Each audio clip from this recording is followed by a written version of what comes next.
Ngayon naman, itong TRC rear shock naman ang ilalagay natin. Same lang sila ng kulay ng Öhlins. Sa susunod kasi, magpapalit tayo ng cover na transparent. Yan, Tapos, ang ganda niyang ship, Alright guys, ito na ang itsura ni Reaper. Hello guys, welcome back sa ating Kalikot serye. At ngayon, itutuloy natin ang pagkabit ng mga pyesa para kay Reaper. Ang mga ilalagay natin mga pyesa ngayon is itong TRC rear suspension, brake and clutch levers, aluminum bracket at heat guard para sa ating muffler, mas cute na front tapalodo at ang half shifter. Sa ngayon, naka-stock foot peg, brake pedal at half shifter pa si Reaper. Inuna ko nang magpalit ng half shifter bago natin ilagay ang bago niyang brake hose sa likod para masukat yung tamang haba ng brake hose papunta dito sa ating TRC rear brake caliper. Mabilis ang montage muna bago natin ilagay ang mga pyesa.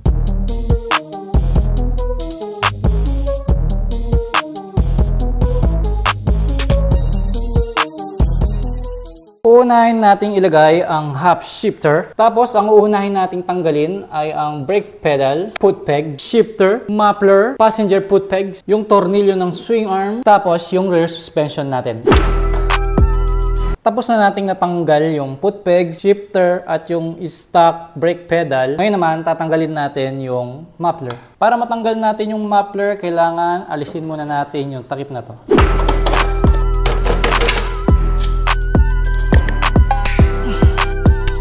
Since magpapalit tayo ng rear suspension at ilalagay natin itong TRC rear suspension, kakalasin muna natin itong Öhlins bago natin ilagay ang half shifter.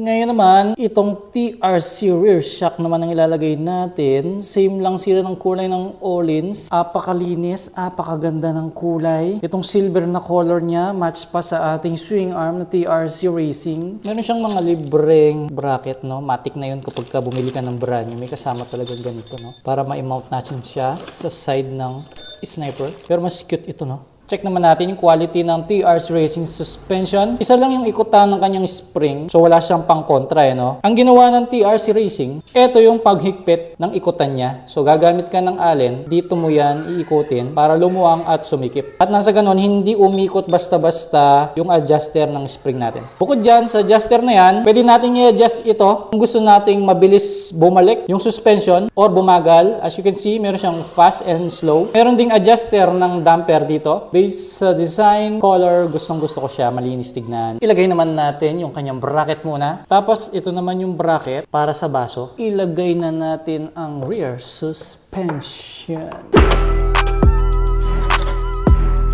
Successfully, nailagay na natin yung rear suspension at wala pa akong in-adjust dito. Talagang 100% plug and play siya. Yung bracket niya, gustong-gusto ko kasi napakasimple, maliit lang. Tapos, kung ano yung angle ng puwet ng sniper, ganun din yung angle ng baso niya. Yung hose naman niya, hindi ganun kahaba. Tapos, yung mounting ng tornilyo niya dito, saktong-sakto, pati yung sa taas. Kaya gustong-gusto ko naglalagay ng pyesa sa motor na pare-pareho yung brand para lahat fit, tapos bagay. Sayang, wala pang TRC Racing na brake disc. Kaya pansamantala, ito muna. At sakto, kahit na ang gusto ko is silver black, yung kulay ng mga piyesang ilalagay natin kay sniper, at least itong gold, nag-match dito sa baso ng ating rear suspension. Ngayon naman, ilalagay na natin itong half shifter. So, kailangan natin magtanggal ng tornilyo na to para sa swing arm. At dito sa half shifter na nabili natin, meron siyang kasama. So, plug and play lang siya.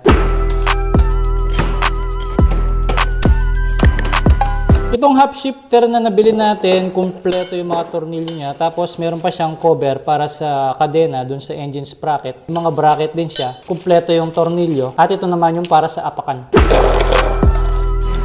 Kung gagayahin nyo nga pala yung setup ko dito sa motor, base lang sa mga napanood ko sa mga YouTuber, itong rear brake master natin, kailangan natin tanggalin itong nut na to. Para itong bracket na to, umangat. Dahil kapag nilagay natin yung shifter, tatama dito yung apakan. Mamaya check natin.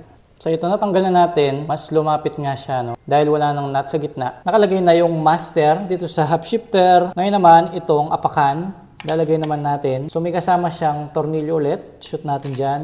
Tapos lagyan natin ng thread locker. Okay, so ganyan yung itsura niya. Ganda, mayroon pang rubber dito Tapos ito naman yung para makapagpreno tayo, So meron siyang libreng tornilyo ulit. At as you can see, dalawa yung butas niya, So pwedeng itong gamitin natin or ito. So ako pinili ko yung dulo. Nilagyan na natin siya ng thread locker para sigurado. At ito yung sinasabi ko sa inyo, kapag hindi natin tinanggal yung nut dito, itong apakan na to, tatama siya dito. So ngayon, dahil tinanggal natin yung nut, malayo na siya. Check natin yung play ng preno. Okay. So, ito naman yung brake switch. Sa ngayon, hindi ko muna ilalagay yung spring kasi baka meron pang i-adjust. Sa susunod kasi, magpapalit tayo ng cover na transparent. Tama-tama lang to, nakababa siya para talagang masigurado natin na hindi tatama dito. Ito ay plug and play lang naman. So, kailangan lang natin ng oil seal dito. Ayun, mas madaling ilagay yung shifter. Madali pa siyang i-adjust. Tapos, pag tinignan mo naman dito sa likod, pantay naman yung apakan. Tapos, ang ganda niyang ship, oh. Tapos dito naman sa brake, ganda. Dito ako na-excite. Ilalagay naman natin yung bracket para sa tambucho. Ngayon naman, bago natin ibalik ang fairings, ilagay muna natin yung bago niyang heat guard. Ito yung bago nating heat guard para sa side. Okay, linis tignan. Bago natin ibalik ang fairings, paandarin muna natin yung motor para makita natin kung may singaw ba yung tambucho niya o wala. Okay, base sa naririnig ko, mukhang okay naman yung fittings niya. Okay, ilagay naman natin itong kanyang front tapalodo. Nakalagay na at sobrang tibay, hindi gumagalaw.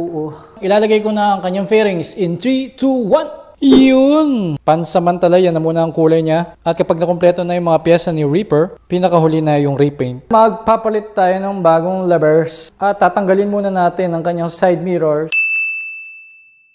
Alright guys, ito na ang itsura ni Reaper. Dahil wala na siyang side stand, sinandal ko na lang sa pader, no? Mas naging sporty yung dating niya. Lalo na tinanggal natin yung grab bar sa likod, no? Tapos medyo binaba natin ng konti yung harapan. Lumipis ng konti yung gulong at luminis yung kanyang panglikuran. Tingnan nyo. Yun, silver lahat. Tapos malinis din yung tambucho. Nakadagdag sa pagiging malinis niya is dahil tinanggal natin yung side mirror. Pero pansamantala lang yan. Mas lalong kapansin-pansin itong TRC Racing Plus 3 CNC alloy swing arm. Tapos bumagay yung gold ng disc sa gold ng suspension.